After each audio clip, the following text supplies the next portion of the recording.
Ever play Bubsy Bobcat?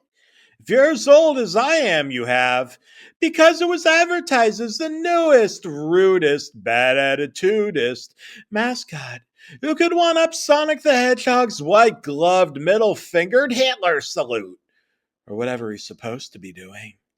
I had just finished swallowing an entire bottle of wood polish and pressed power on the 16-bit Sega Genesis when I remembered that it was 2015 and there was a failed attempt at a Bubsy Bobcat television cartoon that resulted in an animated pilot feature that you can watch on YouTube. I had lost my sense of smell and burned off most of my taste buds. I was blinded in one eye. I licked an Elvis stamp in an attempt to poison myself like George's fiance on Seinfeld. But in an act of divine injustice, I am still alive. No soup for me. Try again in 1 year. I pressed play on the video. It wasn't the Bubsy pilot, but it most certainly was Bubsy. Okay, what the hell? What the fuck was going on? This was not the Bubsy Bobcat known for quirky one-liners such as, "Whatever blows your hair back," and "Jet fuel doesn't melt steel beams." What could possibly go wrong? Bubsy Bobcat exclaimed, sticking his feline catman genitals in a toaster. "Bubsy, that's simply indecent," Bubsy's scientist friend Virgil proclaimed. Bubsy threw a whipped cream pie right into Virgil's nerdy Steve Urkel glasses. "What could possibly go wrong?" Bubsy screamed. His balls were covered in Nesquik chocolate syrup as he stuck a knife in an electrical socket in the living room wall. I let out a gasp before realizing it was just a butter knife, so Bubsy Bobcat was still alive. "I'm buttering my balls!" Bubsy proclaimed as he stuck the knife up the timid Arnold Armadillo's butthole, and a reddish brown mix of blood and fecal matter poured out, covering the knife and splattering Bubsy in the face until his fur was covered in patches of what looked like Jell-O pudding and strawberry jam. But again, it was armadillo blood and feces. Arnold Armadillo quickly did the sign of the cross and fell over dead. Strange. I didn't know Arnold Armadillo was a Catholic. Who the fuck is Arnold Armadillo?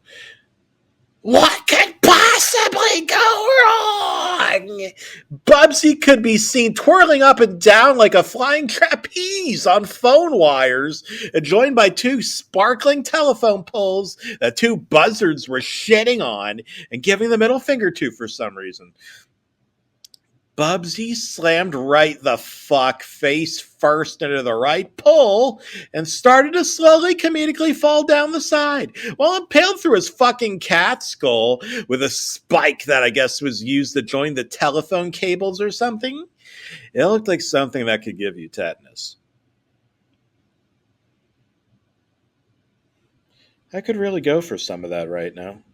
Eventually, Bubsy's facial flesh expanded like the cornstarch insides of a Stretch Armstrong, expanding like a cat's dick in heat until the sharp, jagged point of the peg slashed its way through the tippy top of Bubsy Bobcat's scalp, reminding me of a Native American that defeated its enemy. However, it was just a callous, unfeeling telephone pole nail spike. Those don't have feelings. But then again, who does? The cartoon equivalent of a camera zoomed in on Bubsy's corpse on the ground as buzzards pecked his eyeballs off. They were wearing bibs and holding forks and knives, and one of them spoke rather offensively in an Italian accent, going, "What a spicy meatball!" I'm not sure if eyeball sclera counts as meat, but I will say that Bubsy's eyeball matter looked frizzled, unkempt, bloodshot, and nerve snapping. as if he hadn't slept for weeks. Bubsy's corpse lied on the ground for about half a minute before it got up and danced. I clapped at the impressive choreography of splits, high kicks, and cartwheels. Then my world finally went black, as the wood polish had done its job and poisoned me, knocking me unconscious for what was intended to be for the last time.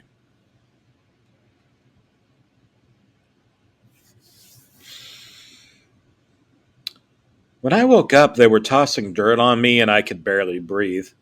I'm alive! I shouted, or perhaps it was more like, "Oof!" Given my mouth had been filled up with dirt and worms.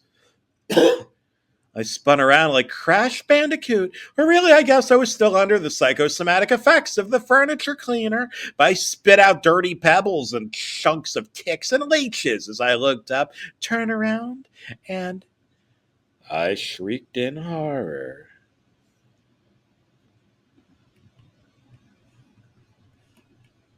Rover? And a paw print on the stone, the headstone. This was a pet cemetery. I don't want to be buried in a pet cemetery. I don't want to live my life again, I screamed, ripping out chunks of patchy homeless person hair with my jagged, hopelessly curved and convoluted, foreverly untrimmed fingernails.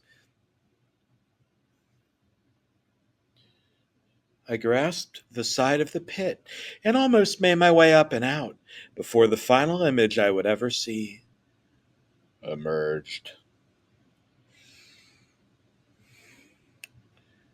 Massive pyramid blob shaped eyes with only teeny tiny irises, a full tooth shit eating grin, paws, claws, and that white t shirt with the red exclamation mark emblazoned on it, as if to shout at me something, a secret message, an urgent message. Would it be something that could save my life, or at least lead me to be buried in a far more dignified manner?